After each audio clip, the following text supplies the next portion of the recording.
नमस्कार प्रिय दर्शकों, स्वागत है आप सभी का। और आज हम जानेंगे पुस्तक से जन्म कुंडली क्या है। हालांकि इस विषय पर मैं पूर्व में वीडियो बना चुका हूं, लेकिन कुछ दर्शकों को समझ में नहीं आया, तो आज मैं उन तमाम दर्शकों के लिए पुस्तक पर ही आपको समझा दूंगा। और फिर ऐसा होगा कि जब यह समझ में नहीं आएगा तो फिर आप समझने का प्रयास करें। हालांकि मैं उम्मीद करूंगा कि आज का यह वीडियो यदि आप देखते हैं तो जन्म कुंडली क्या है आपको बिल्कुल समझ में आ जाएगा। और जब यह समझ में आ जाएगा तो आगे आने वाले योगों को आप आसानी से समझ लेंगे। जैसा कि हम बात करेंगे जन्म कुंडली के 12 भावों में संज्ञाओं के बारे में, फिर आगे बात करेंगे तमाम योगों के बारे में। तो सबसे पहले समझने का प्रयास करते हैं जन्म कुंडली क्या है। जैसा कि आप यह एक चित्र देख पा रहे होंगे, ये जन्म कुंडली नहीं है। आप पहले इसको समझिए, जन्म कुंडली, जन्म और कुंडली दो अलग अलग शब्द हैं। कुंडली क्या है, फिर जन्म कुंडली क्या है। कुंडली आकाश का नक्शा है, आप यह कह सकते हैं, क्योंकि आकाश मंडल में नवग्रहों की जो उपस्थिति है, 27 नक्षत्रों की जो उपस्थिति है, वो विद्यमान है, हमेशा विद्यमान है। तो उसका जो चित्र होगा वह कुंडली है। लेकिन आकाश का जो चित्र है, ग्रहों का जो नक्शा है, जो चित्र है, वह किसी के जन्म के समय का जब होगा तो वह जन्म कुंडली कहलाएगा। अब यह जो नक्शा है ये 12 भागों में विभाजित है। यानी आप समझिए कि जो 360 डिग्री का ब्रह्मांड है, संपूर्ण ब्रह्मांड का जो मान माना गया है वो 360 डिग्री है। 360 डिग्री यानी 360 अंश। अब इस 360 अंशों को 12 भागों में हमारे ऋषियों ने डिवाइड किया, तो एक भाव यानी एक घर, एक स्थान का मान 30 अंश हो जाता है। इसी प्रकार 30 अंश का सभी 12 भागों में विभाजित कर दिया गया 360 का, यानी पूरे ब्रह्मांड का। तो ये बन गया जो चित्र। अब इस 12 भागों के द्वारा हम जन्म कुंडली के जीवन के तमाम पहलुओं को समझते हैं, जीवन के तमाम प्रश्नों को समझते हैं, जीवन के भूत, भविष्य एवं वर्तमान को समझने का प्रयास करते हैं।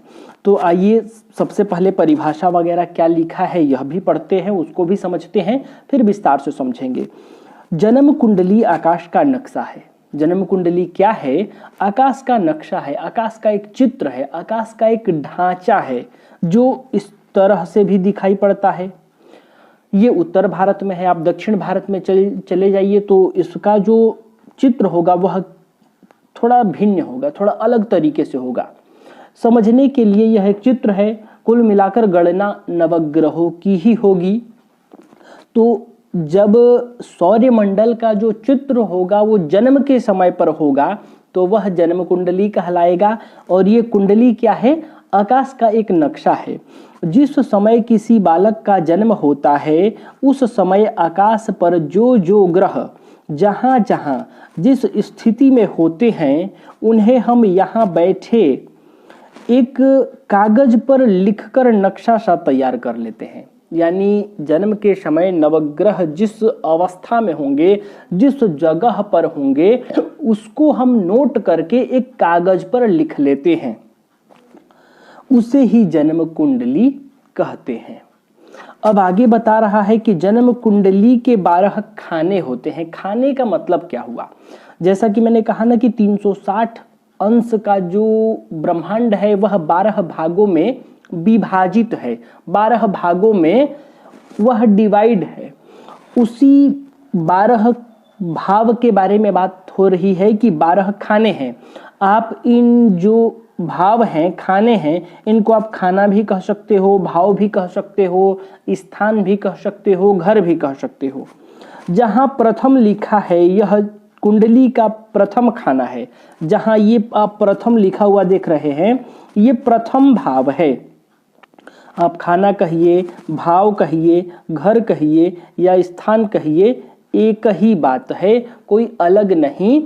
प्रथम भाव, प्रथम घर, प्रथम हाउस, प्रथम खाना, दूसरा भाव, दूसरा घर, दूसरा हाउस, जो भी कहे। इस प्रकार से 12 भाव होते हैं जन्म कुंडली में, 12 भाव होते हैं और ये स्थिर हैं, इनमें परिवर्तन नहीं आएगा।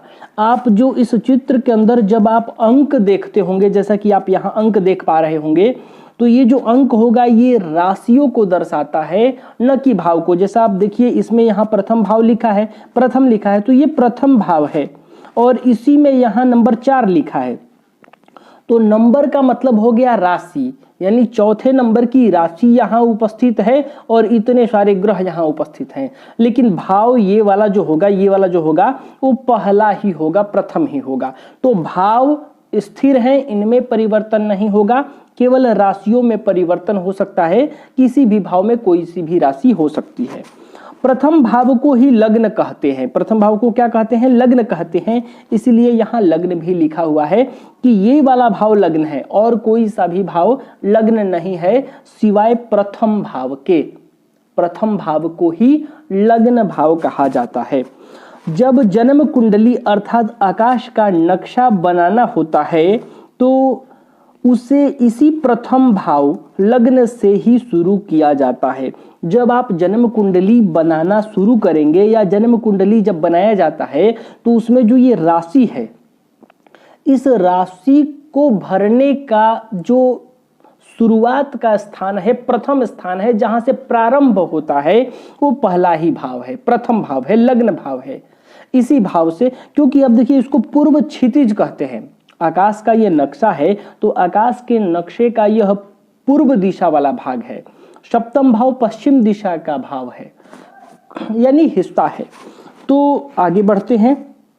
आकाश का नक्शा बनाना होता है तो उसे इसी प्रथम भाव लग्न से शुरू किया जाता है। लग्न पूर्वीय क्षितिज है। मैंने कहा लग्न जो है वो आकाश का पूर्व वाला हिस्सा है, पूर्वीय क्षितिज है और पूर्व से ही सारे लग्नों का उदय होता है। मेष लग्न, वृषभ लग्न, मिथुन लग्न, मेष से लेकर मीन तक जो 12 लग्न है, 12 राशियां हैं, राशियों को लग्न कहते हैं और प्रथम भाव को लग्न कहते हैं। तो उन 12 राशियों का जो उदय होता है वो पूर्व क्षितिज से ही होता है। जैसा कि आप भगवान सूर्य का उदय भी देखते हैं तो पूर्व से ही होता है। उसी प्रकार सप्तम भाव पश्चिम क्षितिज है, यानी आकाश का पश्चिम जो हिस्सा है वह जन्म कुंडली का 7वां भाव है। दसम भाव हमारे ऊपर, हमारे सिर पर जो आकाश का भाग है वह है। चतुर्थ भाव हमारे बिल्कुल नीचे, पृथ्वी के नीचे जो आकाश का भाग है वह है। चौथा भाव और 10वां भाव, 10वां भाव ऊपर का हिस्सा है, चौथा भाव नीचे का हिस्सा है। ऊपर जो क्रमांक दिए गए हैं वे कुंडली का स्थान प्रदर्शित करते हैं। यथा जहां प्रथम लिखा है वह प्रथम भाव है, ये भाव की बात हो रही है। जहां तृतीय लिखा हुआ है वह तृतीय भाव है। जहां पंचम लिखा है वह 5वां भाव है, पंचम भाव है। जहां अष्टम लिखा है वह अष्टम भाव है और जहां द्वादश लिखा है वह द्वादश भाव है। कहने का मतलब है जहां जो लिखा हुआ है वह कभी नहीं बदलता, यह भाव बदलेगा नहीं। प्रत्येक कुंडली में इसी क्रमानुसार 12 ही भाव होते हैं। प्रत्येक कुंडली में क्रमानुसार इसी प्रकार से पहला, दूसरा, तीसरा, चौथा, 5वां, 6वां, 7वां, 8वां, 9वां, 10वां, 11वां, 12वां, ये भाव नहीं बदलेंगे।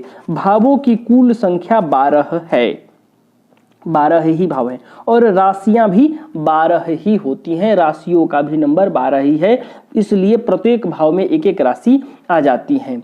जब जन्म कुंडली बनाई जाती है तो उसका प्रारंभ प्रथम भाव लग्न से ही होता है, यानी कुंडलियों में जब राशियां भरी जाती हैं तो प्रथम भाव से ही भरी जाती हैं और भावों का क्रम प्रत्येक कुंडली का पीछे दी गई कुंडली के अनुसार ही होता है, परंतु अंक राशि के अनुसार ही भरे जाते हैं।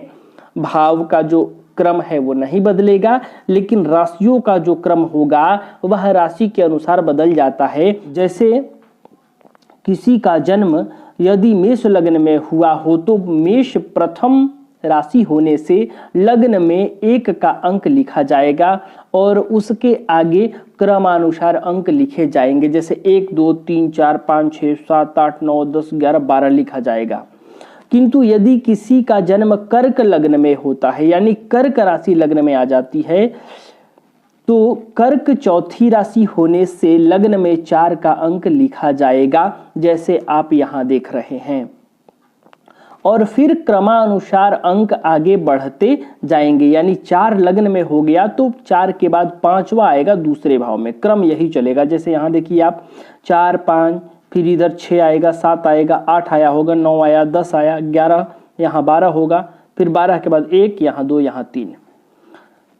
तब तृतीय भाव में 6 का अंक, चतुर्थ भाव में 7 का अंक आएगा। यहाँ देखिए चतुर्थ भाव में 7 का अंक आएगा। इसी प्रकार अंक भरे जाएंगे। यदि किसी का जन्म कन्या लग्न में हुआ हो तो कन्या छठी राशि होने से लग्न में 6 का अंक लिखा जाएगा, फिर आगे क्रमशः बढ़ते हुए दूसरे भाव से सारे अंक भर दिए जाएंगे। प्रिय दर्शकों, इसी प्रकार जन्म कुंडली में भाव और राशियों की स्थापना हो जाती है और उसके बाद इसमें ग्रह भरे जाते हैं, जिसके बारे में आगे और विस्तार से बताऊंगा। लेकिन मैं उम्मीद करता हूं कि आज जन्म कुंडली क्या है, इसका मान कितना है, इसका नक्शा किस प्रकार है और भाव और राशियों को आप समझ गए होंगे। वीडियो अधिक लंबी हो जाएगी, इसलिए इसको यहीं रहने देते हैं। आज का विषय यहीं विराम देते हैं। आगे हम कंटिन्यू करेंगे और विस्तार से पुस्तक से भी समझने का प्रयास करेंगे। आपको जिस तरह से समझ में आ जाए मैं प्रयास करूंगा कि उसी तरह से आपको समझाया जाए, ताकि आप समझ सके और ज्योतिष का विस्तार हो सके। तो प्रिय दर्शकों, आज के लिए बस इतना ही। तब तक के लिए हमें अनुमति दीजिए। नमस्कार।